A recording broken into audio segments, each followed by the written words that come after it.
Komuna e Kërçovës ka publikuar shpërndarjen e buxhetit për kulturë për vitin 2026 në një vlerë totale prej 9.070.000 denarësh, ndërsa mënyra e ndarjes së mjeteve ka nxitur reagime dhe debat në opinionin publik.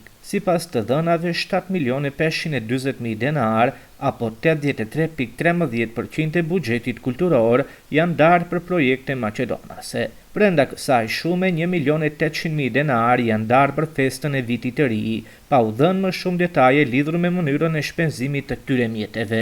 Nga ana tjetër, për projektet kulturore shqiptare janë ndarë vetëm 1.460.000 denar, apo 16.10% e buxhetit në total, ndërsa për komunitetin rom janë ndarë vetëm 70.000 denar, ose 0.77%. Këto shifra po shihen si një tjetër dëshmi e marginalizimit të kulturës shqiptare në qytet. Pas humbjes së komunës së Kërçovës nga ana e shqiptarëve, tani po shfaqen edhe pasojat konkrete, ku shqiptarët po përballen me diskriminim edhe në mbështetjen e projekteve kulturore. Mosbalancimi i mjeteve dhe përqindja minimale e ndarë për kulturën shqiptare ka hapur debat në opinion mbi trajtimin e barabartë të komuniteteve dhe prioritetet kulturore të komunës.